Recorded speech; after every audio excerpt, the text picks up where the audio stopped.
Hello everyone.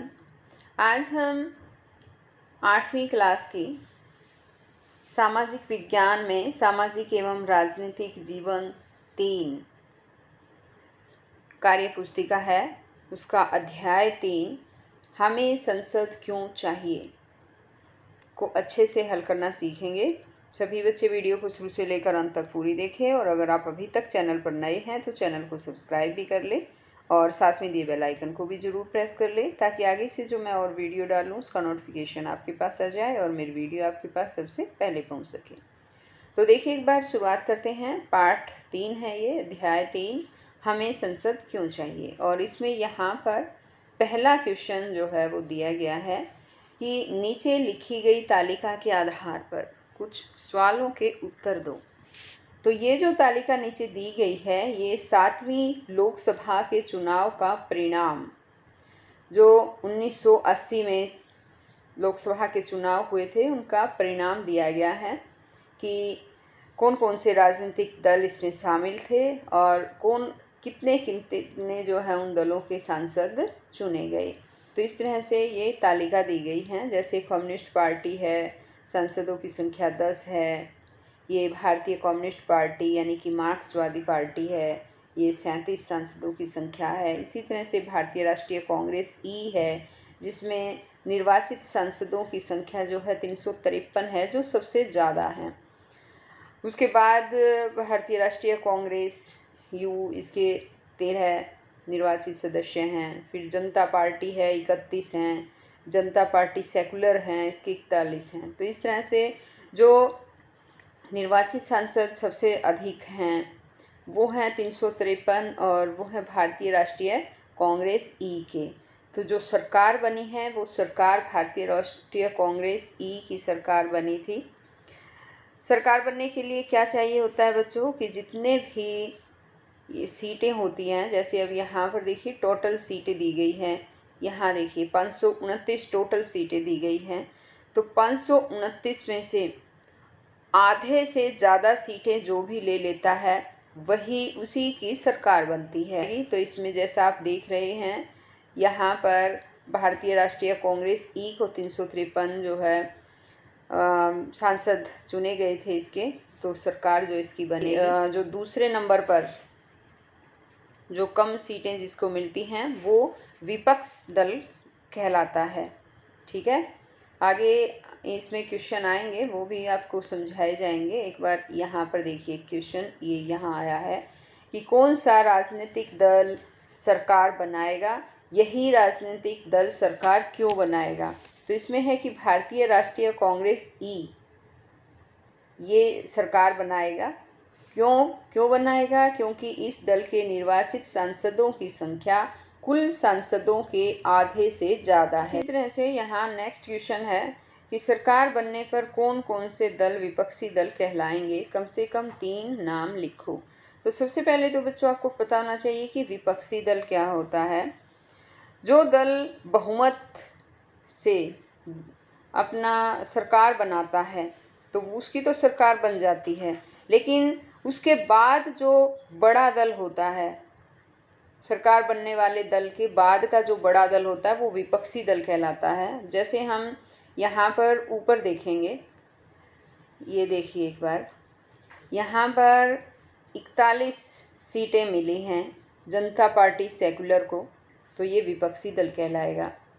अब यहाँ इसी तरह से हैं ये भारतीय कम्युनिस्ट पार्टी यानी मार्क्सवादी पार्टी है, इन्हें 37 सीटें मिली हैं, तो ये विपक्षी दल कहलाएगा। जनता पार्टी है, इन्हें 31 सीटें मिली हैं, तो ये भी जो है विपक्षी दल कहलाएगा। तो इसने कहा था कि कोई 3 के नाम बताइए, तो ये 3 नाम हो गए। एक तो है जनता पार्टी सेकुलर, एक है भारतीय कम्युनिस्ट पार्टी मार्क्सवादी पार्टी यानी कि, और एक है जनता पार्टी। तो इस तरह से यहाँ पर हमने ये नाम लिख दिए हैं। यहाँ देखिए इस तरह से ये लिख देंगे। आगे है कि इस लोकसभा के चुनाव में भारत को कितने निर्वाचन क्षेत्रों में बांटा गया है। तो ये 529 निर्वाचित क्षेत्रों में जो है वो बांटा गया है। अब आगे लोकसभा की कार्यपालिका के सदस्य किस राजनीतिक दल के होंगे। तो लोकसभा की जो कार्यपालिका के सदस्य हैं वो भारतीय राष्ट्रीय कांग्रेस ई के होंगे। अब आगे यहाँ पर है कि नीचे लिखी तालिका के आधार पर कुछ सवालों के उत्तर दो। यहाँ पर आ जाता है 15वीं लोकसभा के चुनाव का परिणाम जो 2009 में हुए थे चुनाव। इसमें राजनीतिक दल दे रखे हैं और इनकी निर्वाचित सदस्यों की संख्या यहाँ पर दे रखी कि इनको कौन कौन से दल को कितनी कितनी सीटें मिली हैं।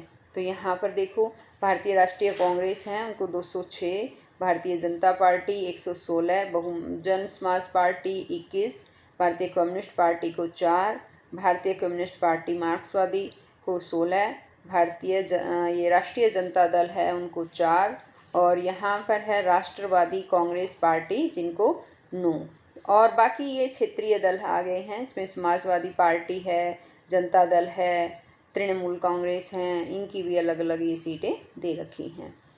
अब यहाँ पर भी ये क्षेत्रीय पार्टियाँ हैं, इन सब पार्टियों को आप देख ही रहे होंगे। इसमें जितने जितने सीटें इन्होंने ली है वो सब दे रखी है, और कुल जितनी सीटें हैं वो है 543। अब यहाँ पर कुछ क्वेश्चन पूछे हैं नीचे कि इस लोकसभा के चुनाव में बहुमत प्राप्त करने के लिए एक राजनीतिक दल के कितने सदस्यों को चुनाव जीतने की ज़रूरत है। तो इस लोकसभा के चुनाव में जो है, अब यहाँ पर जैसा कि आप देख रहे हैं, ये देखिए, ये है 543 कुल सीटें हैं, है ना। तो बहुमत, जिस भी राजनीतिक दल को बहुमत मिलता है, बहुमत का मतलब होता है कि 543 जितनी टोटल सीटें हैं उनका आधे से ज़्यादा जिसको मिलती हैं वो सरकार बनाता है, वो बहुमत दल उसे प्राप्त हो जाता है। तो इसके लिए जो है 272 सीटें जो हैं वो चाहिए। ठीक, अब इसके लिए आगे इसमें है कि क्या इस चुनाव में किसी एक राजनीतिक दल ने बहुमत प्राप्त किया है, अगर नहीं तो सरकार कैसे बनेगी। तो देखो कि यहाँ पर जब हम ऊपर देखेंगे तो किसी एक दल ने बहुमत प्राप्त नहीं किया है, क्योंकि बहुमत प्राप्त करने के लिए हमें चाहिए है 272 सीटें, लेकिन यहाँ पर भारतीय राष्ट्रीय कांग्रेस ने केवल 206 सीटें जो हैं वो प्राप्त की है ना। तो ये यहाँ पर पूछा है कि सरकार फिर ये किस तरह से सरकार बनाएंगे। तो यहाँ पर इसने कहा क्या किसी राजनीतिक दल ने बहुमत प्राप्त किया है, नहीं, हम यहाँ लिखेंगे नहीं। तो ये सरकार कैसे बनेगी, इनकी सरकार गठबंधन से बनेगी, यानी कि ये दूसरे दलों से अपना गठबंधन कर लेंगे और सरकार को बनाएंगे।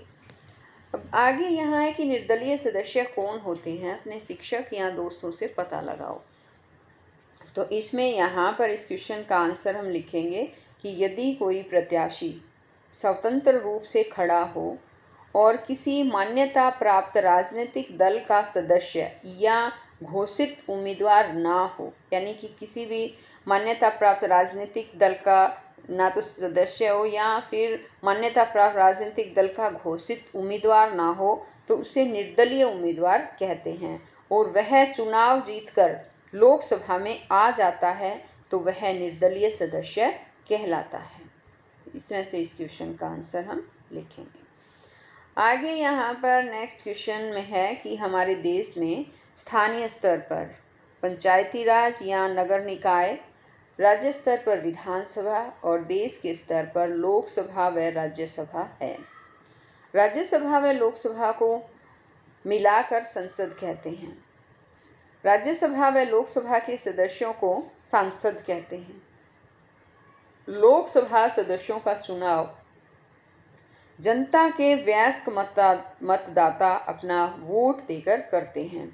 पूरे देश को निर्वाचन क्षेत्रों में बांटा जाता है। तुम्हारी पुस्तक के पृष्ठ 41 पर भारत के नक्शे में 2004 के चुनाव क्षेत्रों को दर्शाया गया है, और प्रत्येक क्षेत्र से जो व्यक्ति चुनाव जीतता है वह उस क्षेत्र का लोकसभा में प्रतिनिधित्व करता है। सांसद अपने क्षेत्र की समस्याओं, विकास आदि के बारे में संसद में चर्चा करते हैं, संसद में आना है यहाँ, तथा सरकार से प्रश्न पूछते हैं। नीचे बना नक्शा 2004 के लोकसभा चुनाव हरियाणा के संसदीय क्षेत्रों को दर्शाता है। यहाँ पर देखिए ये जो नक्शा दिखाया गया है, ये 2000 में लोकसभा चुनाव हुए थे, तो उसका जो है यहाँ पर नक्शा जो है उसे चुनाव को दर्शा रहा है। इसमें क्या है कि 10, यहाँ देखिए 10 संसदीय क्षेत्रों में इसे जो है बांटा गया है। हमारे हरियाणा को ये 10 संसदीय क्षेत्र हैं और इसमें यहाँ पर कुछ निश्चय क्वेश्चन भी दिए हैं कि हरियाणा में कितने संसदीय क्षेत्र हैं। 10 संसदीय क्षेत्र। अब बात आती है कि तुम्हारा घर किस संसदीय क्षेत्र में आता है, उसे रंगो। तो बच्चों आप जिस भी गांव में या शहर में रहते हैं वो कौन से संसदीय क्षेत्र में आता है वो आपको यहाँ पर लिखना है। आपको क्या करना है, अगर आपको नहीं पता है तो आप अपने मम्मी पापा से पूछ सकते हैं या फिर आप अपने अध्यापक से भी ये बात पूछ सकते हैं। और जो भी संसदीय क्षेत्र में आता है इसमें आपको रंग भरना है, ये काम आप खुद ही करेंगे। अब यहाँ पर नेक्स्ट जो है वो आ जाता है कि तुम्हारे क्षेत्र से 2009 के लोकसभा चुनाव से कौन सांसद चुना गया। इस क्षेत्र के 2009 के लोकसभा चुनाव में कौन कौन सी पार्टियों ने चुनाव लड़ा। तो यहाँ पर ये भी बात आपको खुद ही क्वेश्चन में जो है बच्चों आपको लिखना है, क्योंकि सभी बच्चों का जो संसदीय क्षेत्र है वो अलग अलग हो सकता है। क्योंकि कोई यमुनानगर से है, कोई जींद से है, कोई सोनीपत से, कोई बच्चे हिसार से भी होंगे, है ना। तो इस तरह से आपका क्षेत्र जो है संसदीय क्षेत्र अलग अलग हैं और उसमें 2009 में लोकसभा चुनाव में कौन विजयी रहा था, किस पार्टी ने चुनाव लड़ा था, ये आपको यहाँ पर लिखना है। आपको नहीं पता तो मम्मी पापा से, दादा दादी से या अपने अध्यापक से पूछकर लिख सकते हैं। अब आगे यहाँ क्वेश्चन आता है कि तुम्हारे अनुसार तुम्हारे क्षेत्र के सांसद को लोकसभा में तुम्हारे गांव या कस्बे के बारे में किन मुद्दों को उठाना चाहिए। तो ये मुद्दे, एक तो रोजगार का मुद्दा है जो सबसे बड़ा मुद्दा है। आजकल बेरोजगारी काफ़ी बढ़ती जा रही है, तो सबसे बड़ा मुद्दा आजकल रोजगार का बन चुका है। उसके साथ साथ हमारे स्वास्थ्य और शिक्षा का मुद्दा भी है जो संसद में, लोकसभा में जो है वो सांसद के द्वारा उठाया जाना चाहिए। आगे है कि भारत की संसद कहाँ स्थित है, ये नई दिल्ली में स्थित है। नेक्स्ट क्वेश्चन ये आ जाता है कि क्या तुम संसद के लिए वोट दे सकते हो। तो नहीं, इसमें हम यहाँ पर नहीं पर टिक करेंगे, नहीं दे सकते हैं आप। यदि नहीं तो इसका क्या कारण है, क्योंकि मतदान यानी कि वोट देने की आयु 18 वर्ष या इससे अधिक है, इसलिए आप जो है संसद का वोट नहीं दे सकते हैं, क्योंकि आपकी आयु तो 18 वर्ष से कम है। जिस भी बच्चे की उम्र 18 वर्ष हो जाती है, पूरी 18 वर्ष या इससे ऊपर होती है, उसी को वोट देने का अधिकार होता है। अब यहाँ पर आगे है कि लोकसभा में जब किसी दल को बहुमत नहीं मिलता तो इस स्थिति में सरकार का गठन कैसे होता है। तो इसमें हम लिखेंगे कि लोकसभा में जब किसी दल को बहुमत नहीं मिलता तो सरकार गठबंधन से बनती है, यानी कि दूसरे दलों के साथ जो है गठबंधन कर लिया जाता है और सरकार बना दी जाती है। आगे है विपक्षी दल क्या होता है। जिस दल को बहुमत न मिले और बहुमत वाले दल के बाद जो सबसे बड़ा दल हो, विपक्षी दल कहलाता है। यहाँ आगे क्वेश्चन इसमें पूछा है कि वर्तमान केंद्रीय सरकार के गठबंधन का क्या नाम है, इसमें कौन कौन से राजनीतिक दल शामिल हैं। तो इसमें है कि वर्तमान केंद्रीय सरकार के गठबंधन का नाम राष्ट्रीय जनतांत्रिक गठबंधन यानी इसे राजग भी कहते हैं, राजग है। इसका नेतृत्व भाजपा यानी बीजेपी करती है। भाजपा का मतलब या बीजेपी का मतलब है भारतीय जनता पार्टी, तो इसका नेतृत्व जो है वो भाजपा करती है। इसमें समता पार्टी, शिरोमणि अकाली दल, AIADMK यानी ऑल इंडिया अन्ना द्रविड़ मुन्नेत्र कड़गम और अन्य दल भी इसमें शामिल हैं। आगे आ जाते कि भारत के प्रधानमंत्री का क्या नाम है। तो प्रधानमंत्री का नाम श्री नरेंद्र मोदी जी हैं, श्री नरेंद्र मोदी जी। और आगे यहाँ पर है 5 केंद्रीय मंत्रियों के नाम व उनके विभाग लिखो। तो इसमें पहला हम लिखेंगे, इसमें लिखा है श्री अमित शाह गृह मंत्री हैं, श्री राजनाथ सिंह रक्षा मंत्री हैं, श्री नितिन गडकरी ये सड़क परिवहन व राजमार्ग मंत्री हैं, और इसमें आगे है श्री नरेंद्र तोमर ये कृषि एवं किसान कल्याण मंत्री हैं, और श्रीमती निर्मला सीतारमण ये वित्त मंत्री हैं। आगे नेक्स्ट क्वेश्चन में कि संसद में अलग अलग आर्थिक और सामाजिक समाजों में आने वाले लोगों की संख्या बढ़ती जा रही है, क्या तुम्हें लगता है कि यह एक सकारात्मक बदलाव है, क्यों या क्यों नहीं? तो इसमें लिख सकते हैं कि हाँ, इससे हर वर्ग की आवाज़ उठेगी, ये एक सकारात्मक बदलाव है। नेक्स्ट क्वेश्चन में है कि संसद में अनुसूचित जाति तथा अनुसूचित जनजाति के लोगों के लिए आरक्षण है, क्या तुम्हें लगता है कि संसद में महिलाओं के लिए भी आरक्षण होना चाहिए, क्यों या क्यों नहीं? तो इसमें हम लिखेंगे कि हाँ, संसद में महिलाओं के लिए भी आरक्षण जरूरी है, क्योंकि इससे महिलाएं अपनी समस्याओं और मांगों को सार्वभौमिक परिस्थितियों में उठा सकेंगी। आगे यहाँ पर देखिए बच्चों, इसमें है कि चित्र में महिला एक वस्तु से बने बटन को दबा रही है। इस वस्तु का क्या नाम है, यह किस कार्य के लिए प्रयोग में लाई जाती है? तो यहाँ पर देखो, इस चित्र को ध्यान से, ये महिला है देखो, और ये यहाँ पर बटन को दबा रही है ना।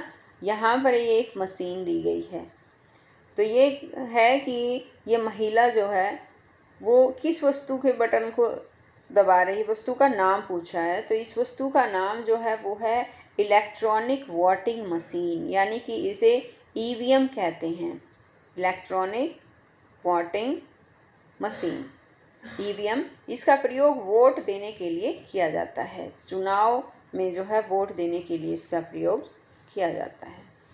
आगे है, अगर अवसर मिले तो दूरदर्शन पर संसद के प्रश्नकाल की कार्यवाही देखो और लिखो कि इस समय में किस किस प्रकार के प्रश्न पूछे जा रहे हैं। तो ये आपको दूरदर्शन पर देखना है बच्चों, जब भी उनकी संसद की कार्यवाही होती है तो उनको लाइव दिखाया जाता है टीवी पर, तो आपको देखना है, फिर देखना है कि इसमें किस तरह के प्रश्न पूछे जाते हैं। मैंने कुछ यहाँ पर लिखे हैं, जैसे शिक्षा एवं स्वास्थ्य, बेरोजगारी, कानून व्यवस्था आदि पर प्रश्न पूछे जा रहे हैं। अब ये पाठ तो यहीं पर ख़त्म हो जाता है। नेक्स्ट पाठ मैं फिर आपके लिए लेकर आऊँगी। अगर आप अभी तक चैनल पर नए हैं तो चैनल को सब्सक्राइब भी कर लें और साथ में बेल आइकन को भी प्रेस कर लेना। और अगर आपको वीडियो अच्छी लगे तो इसे लाइक भी करें, अपने दोस्तों के साथ शेयर भी करें। तो हम फिर मिलते हैं नेक्स्ट पार्ट के साथ, तब तक के लिए बाय।